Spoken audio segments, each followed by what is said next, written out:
Hey, everybody. Happy Christmas weekend, right? Today is Sunday, December 27th, and this is the Sunday submission for MMAnews.com. Please make sure you like and subscribe to the MMAnews.com YouTube channel. Click the bell notification. We get a lot of interviews and content like this. This week we have Shane Burgos out of my neck of the woods in the Northeast. He's in New York. I'm in Jersey, and the Carney himself, Nick Lentz, on the YouTube channel this past week, if you haven't checked it out. And of course, this lives here on the MMAnews.com YouTube channel. So please make sure you like and subscribe, click the bell notification and all of that. You can follow me on Twitter at Carbazel. If you're looking for more content on combat sports, mixed martial arts, and things like that. I'm sorry I'm doing this so late on a Sunday. I probably should have put an announcement out or something like that, but you know, who are we kidding? It's a Christmas weekend. Everyone's farting around in their pajamas, you know, looking online, spending gift cards or what have you. So it is what it is. No events, obviously. No UFC. There's going to be a Rising 26 is New Year's Eve.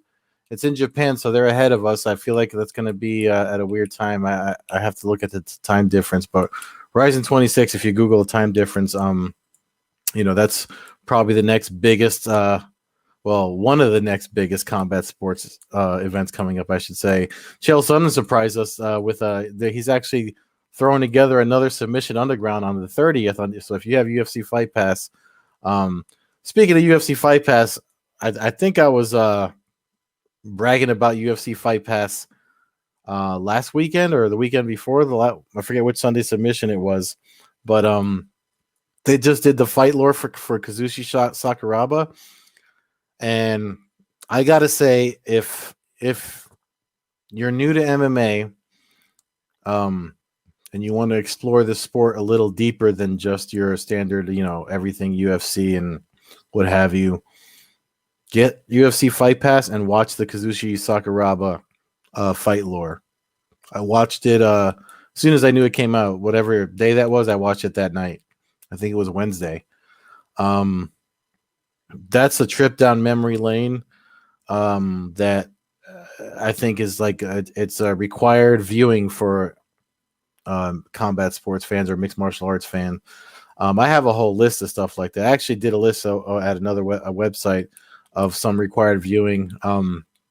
Maybe I'll reshare it at the end of the year on my Twitter handle. But it's the Sakuraba's place in mixed martial arts history is definitely something that needs everybody kind of needs to know the name and recognize it. You know, there's a lot of fans that came into the sport around the Ronda Rousey, Conor McGregor era, and you know, you can kind of spot them right away. It's very few fans that'll go back and watch things and like I just liked Nolan King, who worked for MMA Junkie. I mean, he talked about how he's been short time, like as a fan compared to me anyway, you know, short time as a fan and got into the sport. Now he covers the sport full time because the kid went back and did his homework. I think if I remember when he talked to me about how he got into MMA, it was around that Rousey McGregor era. And now if you look at he did his work, he did put some time in at smaller sites and stuff like that, but he did a lot of homework and a lot of history and just dove deep into the region he's in, which is in the same region as me, but he's a little far up north. He knows the sport as well as any other hardcore, quote unquote hardcore fan does. So, the whole reason I'm bringing that up is because there's a lot of stuff out there that I'm seeing. It's the kid doesn't get the due he deserves sometimes. I mean, I know a lot of the people that follow the sport know him for breaking news, but he's a great writer, and he's somebody that went for someone young to go that far deep into back into the sport and fall in love with it the way he did. I mean, kid deserves everything he's got. And I'm only saying that because I literally just liked a tweet from him or something and shared it because the kid deserves all the shine he's getting. But the whole point of me bringing that up is because of this fight lore with Kazushi Sakuraba. I mean that's something that that is near and dear to my heart. That especially that piece of history, and I'm gonna get to this whole 2020 predictions thing or whatever that I'm doing for MMAnews.com right now, but that fight lore. I mean, if you don't know anything, it's definitely it's not enough. I feel like that one should have been an hour, but if you get into it, and if you notice, I'm not all congested either. That's because my late start to the day.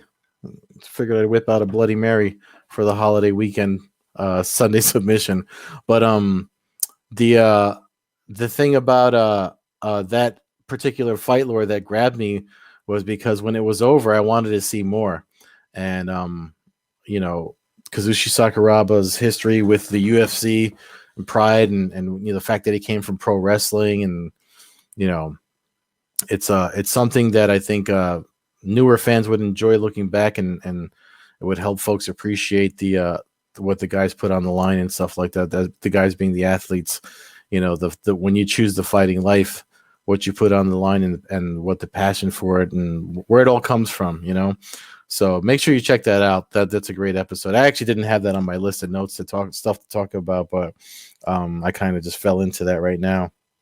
But anyway, before we get into some predictions and notable of the year events, I guess I'll take some time to address that video that Dana White put out. Not that I'm, you know, mentioning it, and of course I mean, Dana White don't care about a little mofo like myself, but you know, I saw two sides of it. You know, one of the things I always kind of do, I don't really like to do social media beef and stuff like that. I guess that's why MMAnews.com picked me to do this, because like I see people, you know, making comments. Some people make fun of me and stuff like that. But I'm an old man. I got a thicker skin. So but I'm also able to like step outside of situations and just observe everything happening. And you know, with the crazy year that we had, and especially with the way sports moved forward, especially the UFC, you know, Dana White wanting to be the first one back, and folks being skeptical about how to proceed. And so I saw a lot of so we talk about the video. He targeted specific people, specific outlets in that video, with, you know, underlining their names in red and stuff like that. And part of it, I think, I mean, part of it's like his victory lap, right? I mean, if you're going to be one of these, there's a book out there called, and I ain't calling before Dana White or anyone sees this, I'm not bad mouthing anybody. I'm just trying to point out something about people in powerful positions. There's books written on it. Jesus, Robert Hare, PhD, Dr. Robert Hare. He's got I think he wrote a book or co-authored a book called Snakes in Suits. And then John Ronson did another book called The Psychopath Test. And kind of the focus of them it's about mental health and stuff like that, but it also says, like, you know, we're all a little bit crazy. Let's not try to, you know, I'm not trying to act like I'm separate from anyone else, but to be in that position, to be in positions of power, you kind of have to be a little bit of, I mean, you have to be a bit of an asshole. I'm sorry. I know there's folks that, you know, they talk about, you know, I mean, that's a way to being empathetic and nice and giving and stuff like that. But I mean, in the history of how business is done with business minded folks and stuff like that, I mean, everything, even the media business, it's cutthroat. You know, people will throw you under the bus. You know, obviously the argument about media and clickbait and things like that can be a whole separate conversation, you know, for something else. But the point I'm trying to make is, so there's some narcissism in that video, Dana White patting himself on the back. But if you look at the responses, so the people he targeted obviously had their responses. A lot of them tried to come back and say, you know, that was my initial response because of the just wanting to move forward and moving forward in MMA, getting the sport going without taking any precautions. And then a lot of them backtracked and said, well, you know, then they went back and did Dana White talked about this 30-page document of safety bubble and everything that we saw as 2020 went on. So, I mean, he does in that sense deserve a pat on the back for trying to find the safest way possible to move forward, right? That's one side of looking at it. Yes, people tested positive for COVID, corners, cornermen, people surrounding events, things like that. But he still found a way to could have the UFC continue. And then, of course, he threw the numbers out there, the numbers of profits and views and all that stuff. I mean, which is great. It's good for them. And it's good for them because those that got to fight, those that got to shine this year fighting under the UFC banner, the thing about choosing the fighting life is you have to give up everything else. You give up a lot of other stuff. So, with if it was shut down and they weren't able to fight, there's a lot of people that are out there that wouldn't be able to make money. One of the I wonder if I can find it to quote it, because I don't know how often she tweets. But to me, like there's a lot of people. I'm actually working on a list. I don't know who's going to publish it when I finish it, but I'm trying to do it before the end of the year this week. And there's a lot of people that were obviously offended or because they were targeted. But then you look at fighters, the fighters that reshared that video. I'm trying to see if I can find her quote because I don't want to misquote her. But fighters shared a video, and one of the ones that stood out to me because Lauren Murphy had a great year. She was someone that was on The Ultimate Fighter. Eddie Alvarez was treating her like crap. Here we go. I just found it here. So, like, someone like Lauren Murphy, I'm going to read her tweet. She says, "I fought more this year than any other. Was able to work, make great money, and support my family in a time when many others struggled. Traveled, bought a house, remodeled it, got some great wins. One of the best years of my life. Thank you, Dana White and the UFC, for the opportunities." And I'm sure there's a lot of other fighters out there, and that's on Lauren Murphy's Twitter. You can check that out herself. I don't know if it's my laptop or whatever. I find when I share screenshots of stuff, it gets a little it slows down my stream, so that's why I'm not sharing it. But at Lauren Murphy MMA, she shared it on the day that came out early in the week. And you know what, man? I mean, when you look at what they put on the line, and if chasing their goal and their dream of fighting in the UFC and fighting toward, I mean, hopefully she gets her shot. And I have to look at her ranking, but she did really well this year. Look at a guy like Jimmy Flick that fought in LFA, fought in a Contender Series, and now he's in the very last. Was that the last one? I think that was the last event of because they pushed him back to the UFC Vegas 17 event. The guy's name is already on the radar for the flyweight division. I mean, you look at the flyweight division, talking about one of my 2021 predictions is that the flyweight division is going to be on fire. You got guys like Jimmy Flick, Brandon Royval, Figueiredo, Moreno that we're going to get that rematch at some point soon. For a division that was thought going to be written off, now it's something that it's probably going to headline more pay-per-views than we ever remember seeing them headline in the history of the UFC. So, someone thinks I'm handsome. Wilhelmina, thank you. I'm going to show that because, hey, it's not exactly, not a lot going on the dating scene during the pandemic. But anyway, so there's that side of the video that I'm kind of like, all right, maybe Dana White does deserve a pat on the back. Hey, look at what is MMAnews.com or any of these other sites going to write about if no one moved forward. I mean, yes, he wanted to be first. Other folk played a more cautious hand. Look at like Bellator. Bellator came back. I feel like they caught the worst of it because they had to shut down the night of their event that I remember covering at Viacom headquarters. I forget the event number, but it was on Friday the 13th, March 13th. I remember it like it was yesterday because that was March 9th at Viacom headquarters. The pandemic was declared that Wednesday, March 11th. And then Friday the 13th, Coker had to pull the plug for most of the year. Would they come back like in July? And then not only did they come back, they moved to CBS Sports. And if I'm going to make a prediction for Bellator, I think we're going to see Bellator doing stuff with Showtime and CBS, the network. Part of that, I think, might be the reason why we got that news of the UFC holding a card on ABC in January. They want to, in keeping with the theme of being first, they want to kind of beat anyone else to the punch, because if you look, the Extreme Fighting Championship, just got picked up by NBC Sports. They put on an event on Veterans Day, November, and their next event is in February. But they have time. They have to build up some steam to get featured on NBC.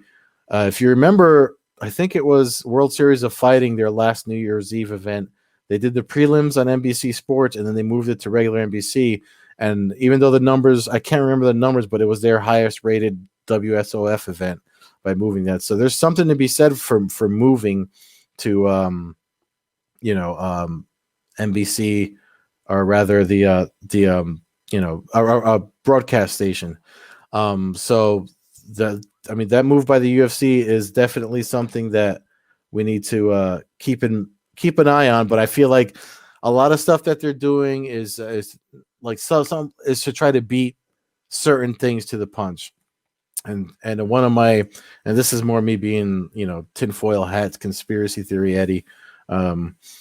But one of the things that it kind of went under the radar. Forbes has a really detailed article about it, about the class action lawsuit with the UFC moving forward. That happened like literally before. When did that happen? I have to look it up. But one of the things is, about them being a monopoly or whatever like that, and not giving fighters a lot of freedom. So we know the UFC is supposed to be cutting like 60 to 80 fighters. We saw the news, like obviously you got Rumble Johnson. They weren't cut or whatever. There's suddenly all these peaceful parting of ways from the UFC and other high profile, maybe more expensive fighters going to Bellator. Pettis signing with the Pro Fight League. You know what I mean? I feel like part of that happening so easily without any pushback is so that if that class action lawsuit is going moving forward, so they can say, oh no, we're not as bad as we're being accused. Look at all these people that fluttered away. And I mean, that's just, again, that's my wheels turning. I drink a lot, so don't go by me. But I mean, that's just one of the predictions I have. But I think something like that, we're going to see a lot of big moves from Bellator, not just UFC, Bellator, the Pro Fight League, and things like that. I know that One Championship initially wanted to try to make a US move this year, and obviously COVID-19 put an end to all that, so they stayed put on their side of the world. I know they did a few events in Singapore. I think that's where they're based. But I wouldn't be surprised if, like, maybe towards the end of the year, and we still have to see how things work out with the vaccine and stuff like that. And I hate to bring up COVID-19 and all that stuff during the, while I'm recording this podcast for MMAnews.com. But I mean, it's part of the world we live in, and a lot of that had to do with the video that started me on this whole tirade. So, it's one of those things where we have to see what happens. But I mean, to go back to the video, so there's Lauren Murphy just praised Dana White in the UFC. There's a lot of fighters that did, Of course, there's things that no one's ever happy for, infinity and beyond, right? Look at what happened with Israel Adesanya praised him, but he's also saying, like, if you're going to be doing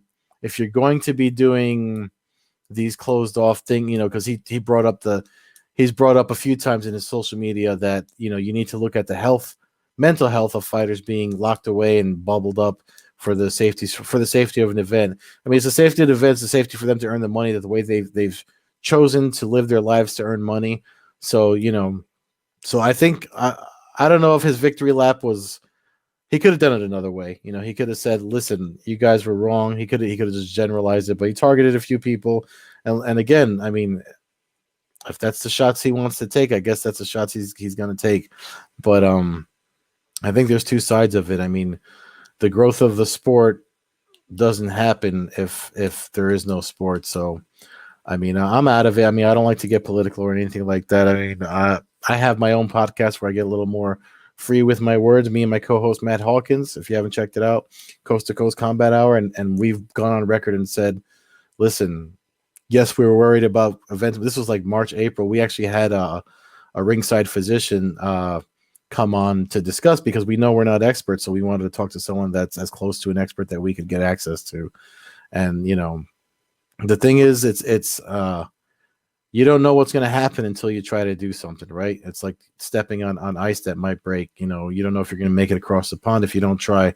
And in that sense, that's where I can see where Dana White is coming from. As far as the FU to the media, you know, you could have left that out. You could have still done your victory lap and left that out. But I mean, I always say when I try to give advice about the business, especially with the UFC, I mean, I didn't sell anything for $4.5 billion or whatever the UFC sold for. So what the hell do I know? You know, I'm here doing this podcast for peanuts. So it is what it is. But I just think we're gonna if you thought MMA, because of it being the most forward moving sport in 2020, I think we're going to see even bigger things in 2021. I think we're going to see a lot of big, just because of the way, you know, team sports, because you have so many people to deal with and arenas and things like that.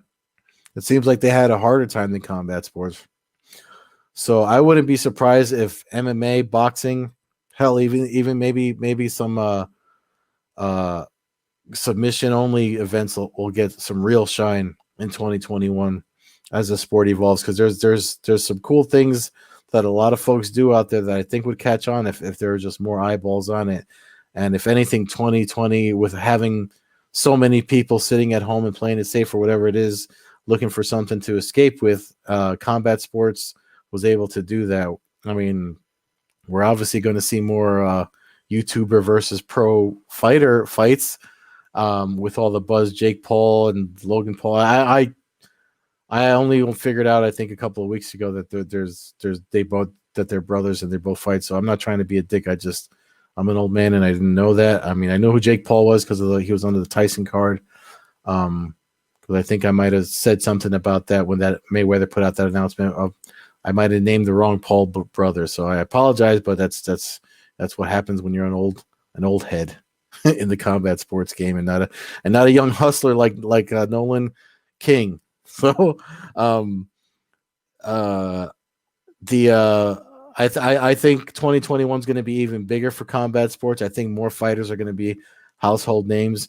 And if you're looking at 2020, there's a lot of the year categories being thrown out there and awards given out. You know, there's so many people that want to have a say on what was the best of the best. I mean, the fight fans know what they like. You yourself watching, whoever watches this, you're going to know what you pick and you like. For me, obviously, I talked about it almost 2 weeks after it happened. For me, the submission of the year was like AJ McKee's in the McKeotine, which is like a weird neck crank move.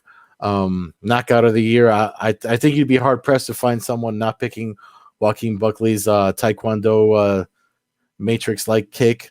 Fight of the year is the one that I personally have a lot of trouble with. I recorded, if you didn't watch on Christmas Eve, ESPN2 re-aired UFC 256.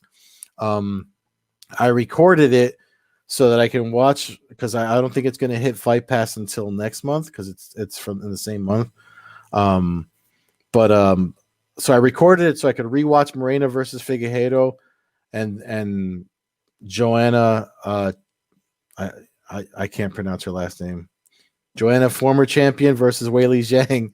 I want to watch them like back to back so I can make a real educated decision.